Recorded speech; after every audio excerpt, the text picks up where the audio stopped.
आप सभी को जय मसीह की। आज परमेश्वर के वचन में आप सभी का स्वागत है। परमेश्वर पिता आज अपने वचनों के द्वारा आप सबको बहुत ऐसे आशीष को दे। पिता परमेश्वर अपने वचनों के द्वारा आपसे बोले और बातचीत करे। आज हम लोग परमेश्वर के भय के बारे में सीखेंगे और दूसरा मनुष्य का भय, अनिश्चित बात का भय और तीसरा स्वप्न का भय। और इन चार भय के बारे में परमेश्वर आज अपने वचनों के द्वारा हमसे बोलना और बातचीत करना चाहता है। परमेश्वर का भय हमारे जीवन में आशीषों को लेकर आता है और ये बात शैतान परमेश्वर से कह रहा है, परमेश्वर को बोल रहा है, क्या अय्यूब बिना लाभ के परमेश्वर आपका भय मानता है क्या? यानी कि परमेश्वर का भय मानना हमारे जीवन में लाभ को लेकर आता है, हमारे जीवन में बढ़ोतरी को लेकर आता है, हमारे जीवन में सुरक्षा को लेकर आता है। और ये कोई और नहीं बता रहा है, ये शैतान बता रहा है कि क्या अय्यूब जो आपका भय मान रहा है परमेश्वर, क्या बिना लाभ के मान रहा है? यानी लाभ है परमेश्वर का भय मानने में। और यहाँ इस बात को परमेश्वर यहोवा शैतान से कहता है, क्या तूने मेरे दास अय्यूब को ध्यान दिया है? बोल रहा है। और परमेश्वर गवाही दे रहा है अपने दास के बारे में, अय्यूब के बारे में, उसको ध्यान दिया है। उसके तुल्य यानी उसके जैसा और कोई नहीं है। बोल रहा है कि बोला उसके तुल्य खरा सीधा मेरा भय मानने वाला और बुराई से दूर रहने वाला मनुष्य और कोई नहीं। बोल रहा है एक ऐसे मनुष्य की गवाही परमेश्वर दे रहा है। और परमेश्वर इस बात को बोल रहा है कि अय्यूब कैसा जीवन को जी रहा है, मेरा भय मानने वाला जीवन को जी रहा है। परमेश्वर का भय मानना ही बुराई से अलग जीवन है। यानी हम जब बोलते हैं परमेश्वर हम आपका भय मानते हैं तो हम बुराई से निश्चय हम दूर रहेंगे। लेकिन अगर हम बोलते हैं परमेश्वर हम आपका भय मानते हैं और हम बुराई से अगर प्रेम करें तो हम कैसा भय मानते हैं? यानी परमेश्वर का भय मानना ही बुराई से अलग होने का जीवन है। और परमेश्वर के वचन को खराई और सिधाई के साथ चलना, ना फेर बदल, ना दाएं ना बाएं, परंतु परमेश्वर जैसा हमसे कहता है वैसा करना एक खराई और सिधाई का जीवन है। और ऐसा जीवन अय्यूब जी रहा है। लेकिन यहाँ शैतान इस बात को बता रहा है कि अय्यूब जो आपका भय मान रहा है बिना लाभ के मान रहा है। और यहाँ आगे बता रहा है जब वो आपका भय मान रहा है तो तूने उसके चारों ओर बाड़ा बांध रखा। यानी कि जब हम यहोवा का भय को मानते हमें सुरक्षा परमेश्वर प्रदान करता है। शत्रु हमारे जीवन की हानि नहीं कर सकता। और जब हम परमेश्वर की आज्ञा से बाहर जाते हैं तभी शत्रु हमारे जीवन में नुकसान को लेकर आता है, हमारे जीवन में हानि को लेकर आता है। और कई बार हम सोचते हैं कि हमारे जीवन में किसी भी काम को करो हानि क्यों हो रही है? क्योंकि हम ईश्वर का भय को खराई और सिधाई के साथ नहीं मान रहे, इसलिए हानि आ रही है। क्योंकि ईश्वर का, परमेश्वर का भय मानना हमारे जीवन में सुरक्षा का बाड़ा है। दूसरी बात, यहाँ शैतान इस प्रकार से बोलता है तू उसके कामों पर आशीष दी है। यानी यहोवा का भय मानने के कारण हमारे जीवन में ये लाभ आता है कि हमारे कामों में आशीष आती है। तीसरी लाभ जो हमारे जीवन में आती है वो ये है कि शैतान बोल रहा है तूने उसकी संपत्ति को देश भर में फैला दिया। यानी परमेश्वर आपको प्रसिद्ध करता है, परमेश्वर आपको फैलाता है, परमेश्वर आपको बहुगुणित करता है सिर्फ यहोवा का भय मानने के द्वारा। और ये लाभ है जो शैतान बोल रहा है कि आपका भय मानने के कारण आप क्या करें, उसको दे रहे हैं। और इसलिए नीति वचन 22 उसका 4 में लिखा है यहोवा का भय मानने का फल यानी प्रतिफल है। यहोवा का भय मानने का प्रतिफल है, पहला धन, दूसरा महिमा और तीसरा जीवन। ये तीन आशीषें परमेश्वर हमारे जीवन के लिए देता है। और ये तीन आशीषें परमेश्वर आज अपने लोगों को देना चाहता है और बताना चाहता है कि यहोवा का भय मानने से आपके जीवन में हानि नहीं होगी परंतु आपको लाभ मिलेगा, आपके जीवन में बढ़ोतरी आएगी, आपके कामों पर आशीष आएगी, परमेश्वर आपको सुरक्षा देगा, परमेश्वर आपके जीवन की रक्षा करेगा, परमेश्वर आपको मृत्यु के फंदे से भी परमेश्वर बचाएगा। लेकिन हमारे जीवन में नुकसान कैसे आता है, हमारे जीवन में ये नुकसान कैसे आता है, ये भी भय है। पहला, यहोवा का भय सुरक्षा लाता है। लेकिन जब हम गलत बातों को सोचते हैं, कई बार हम सोचते हैं हम बिजनेस करेंगे कहीं नुकसान तो नहीं हो जाएगा, हम जा रहे हैं, मेरा कुछ हानि तो नहीं हो जाएगा। ये भी एक भय है। और अय्यूब इस भय से भी ग्रसित था। वो परमेश्वर का भय मानकर सुरक्षित तो था, लेकिन शत्रु उसके अंदर एक भय को डाल कर रखा था और वो डरावनी बातों से डरता था। कुछ अनहोनी हो जाए, मेरे बच्चों के साथ कुछ बुरा हो जाए, मेरे बच्चे कुछ पाप तो नहीं कर रहे, इसलिए बार बार उनके लिए क्या करता था, बलिदान चढ़ाता था। जब जब वो भाई बहन मिलकर खाते पीते थे, उनके लिए बलिदान चढ़ाया करता था। और इसलिए अय्यूब 3 उसका 25 में लिखा है, क्योंकि जिस डरावनी बात से मैं डरता था वही मुझ पर आ पड़ती है। यानी कि जिस बात से आप डरेंगे वो बात आपके जीवन में आ जाएगी। यानी कि बिना मतलब किसी भी कारण से आप डरने ना लग जाए, क्योंकि शैतान इस डर का फायदा उठाता है। इसलिए परमेश्वर हर दिन के लिए हमें कहता है, इस पूरे साल भर के लिए कहता है मत डरो।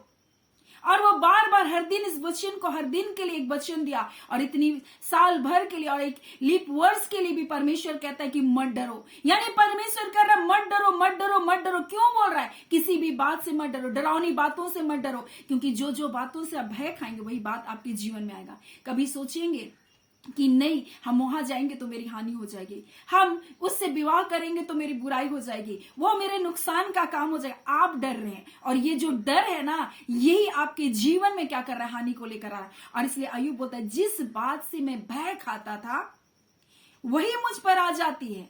यानी आप जिस बात का भय खाएंगे वही बात आपके जीवन में आ जाएगी। आप भय खाते हैं उन बातों का, इसलिए ये बातें आपके जीवन में आती है।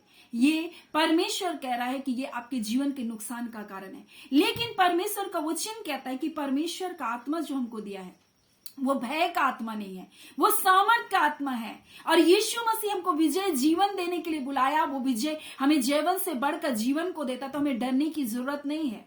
शत्रु हमारा कुछ नहीं बिगाड़ेगा, हमारा कुछ बुरा नहीं होगा, क्योंकि दाऊद बोलते, चाहे मैं घोर अंधकार से भरी तराई से भी होकर जाऊंगा तो हानि से नहीं डरूंगा। यानी हानि नहीं होगी, लेकिन हम हानि से पहले डर जाते हैं। और यही बात, जिस हानि से हम मन में डरते हैं वही बातें हमारे जीवन में आ जाती है। यानी हमें किसी भी बात को पहले से सोचकर डरना नहीं है। हमारे जीवन में हम पहले से जिन बातों को सोचकर डरते वही बात हमारे जीवन में आती है। फिर हम देखते हैं नीति वचन में 29 का 25 में इस प्रकार से लिखा है, मनुष्य का भय खाना फंदा हो जाता है। यानी कई बार परमेश्वर का वचन हमसे कहता है, जब किसी की धन संपत्ति बढ़ जाएगी, किसी का रुतबा बढ़ा हुआ होगा, वो बड़े बड़े घरों में रहेगी, तो उस मनुष्य का तुम भय मत खाना, किसी मनुष्य का ही भय मत खाना। क्योंकि जब मनुष्य का हम भय खाते हैं तो वो हमारे लिए फंदा बन जाता है। तुम हो अपने जगह में ठीक है, लेकिन मैं तुम्हारे साथ, तुम्हारे गलत कामों में तुम्हारा साथ नहीं दूंगा। मनुष्य का भय नहीं मानना कि कोई मनुष्य बड़ा पहुंच वाला अगर वो बोल रहा है, अगर मैं उसकी बात नहीं मानूंगा मेरा ये हो जाएगा वो हो जाएगा, नहीं, कुछ नहीं होगा। मनुष्य का भय मत खाना, क्योंकि अगर आप मनुष्य का भय खाओगे तो वो आपके लिए फंदा बन जाएगा, वो आपके लिए जाल बन जाएगा। और यही बात परमेश्वर आज अपने वचनों के द्वारा अपने लोगों से कहना चाहता है। तुम किसी अनिश्चित बातों के लिए पहले से मत डर जाना। फिर वो कहता है कि तुम मनुष्य का भय मत खाना। और कई बार ख्वाब में मनुष्य डर जाता है, और ये जो ख्वाब में डरता है मनुष्य, कुछ दर्शन को, कोई स्वप्न को देख कर डरता है, ये भी आपके लिए फंदा का कारण है। ये आपकी प्रतिज्ञा की हुई आशीषों को चुराता है। क्या आपको पता है, ये जो ख्वाब है आपकी आशीषों को चुरा लेता है, आपको गुलाम बना देता है शैतान।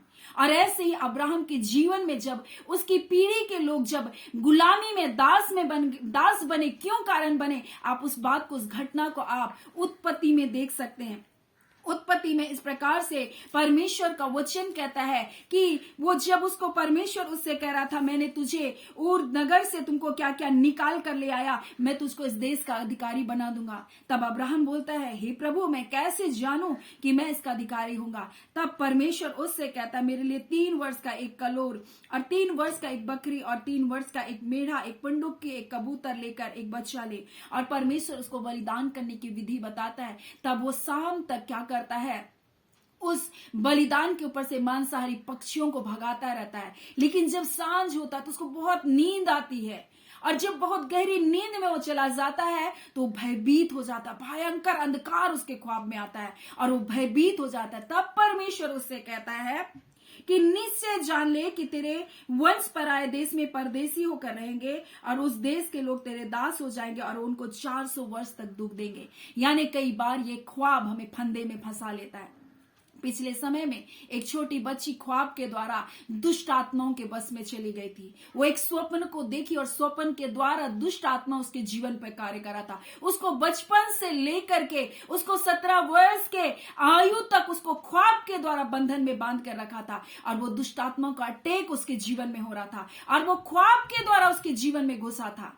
और उसने कहा, मैंने जब वो आजाद हुई तब मैंने उससे पूछा क्या हुआ था, तब उसने कहा मैंने ख्वाब में एक बहुत भयानक स्वप्न को देखा और डर गई बोलता। और उसके बाद वो 3 घंटे तक टकटकी लगाए दीवार की ओर देखती रही और एक भयंकर दुष्ट शक्ति उसके अंदर में थी।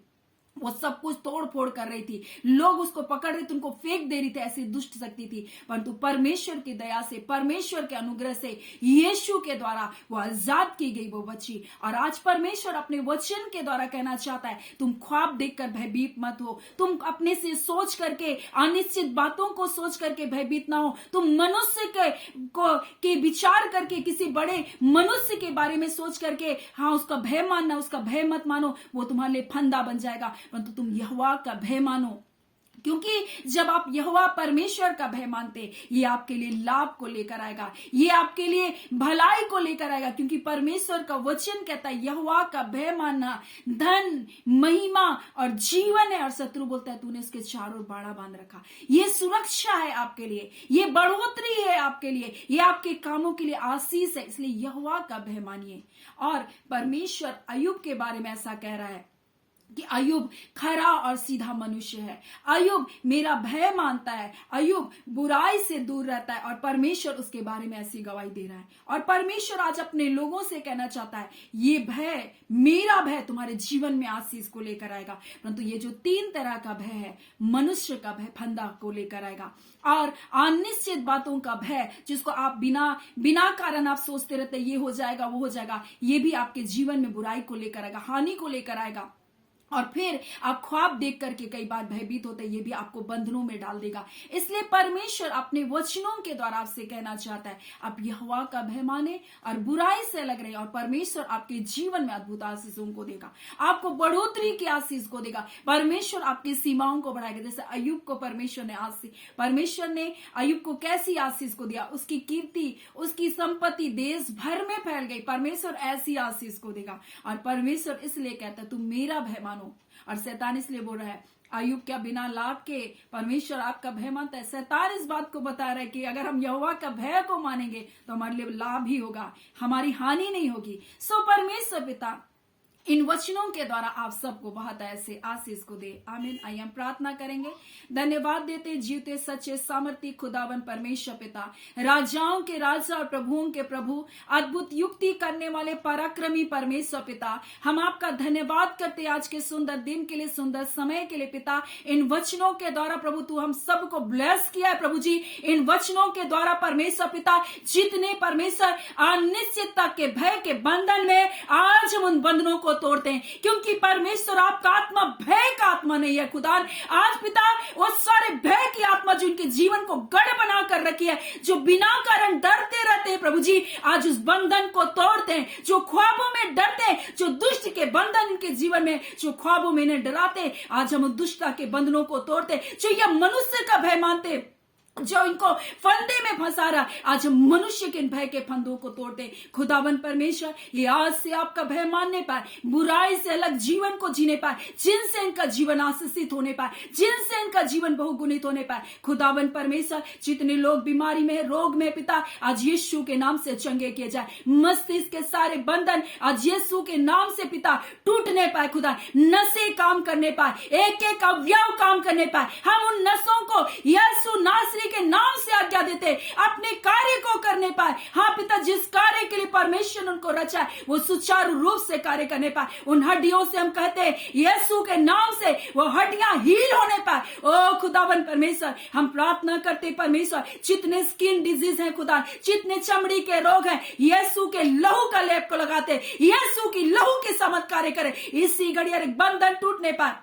इसी घड़ी अंधकार के बंधन टूटने पाए, इसी घड़ी बीमारी से के बिछौने से लोग उठ खड़े होने पाए। खुदावन परमेश्वर, जय छुटकारे को देने वाला मेरा प्रभु, बंधनों को तोड़ने वाला मेरा प्रभु, तू जीवित परमेश्वर पिता, ना बदलने वाला बादशाह प्रभु जी, मिर्गी के अटैक बंद होने पाए यीशु के नाम से। इसी घड़ी परमेश्वर मिर्गी के अटैक बंद होने पाए यीशु के नाम से। आज से परमेश्वर जो मिर्गी के अटैक हो रहे प्रभु जी, इनके जीवन से उस शत्रु के, शैतान के सारे कार्य को जिलाते हैं। इसी घड़ी सारे बंधन टूटने पाए। खुदावन परमेश्वर, अपने लोगों को आप छू रहे प्रभु, आप चंगाई को दे रहे पिता। हाँ खुदावन परमेश्वर, जितने परमेश्वर नशे परमेश्वर पिता, हाँ पिता मुड़ी है खुदा प्रभु, ओ पिता परमेश्वर, और दर्द और पीड़ा से होकर गुजर रहे, हर एक बंधन इसी घड़ी खुलने पाए, हर एक बंधन यीशु के नाम से खुलने पाए।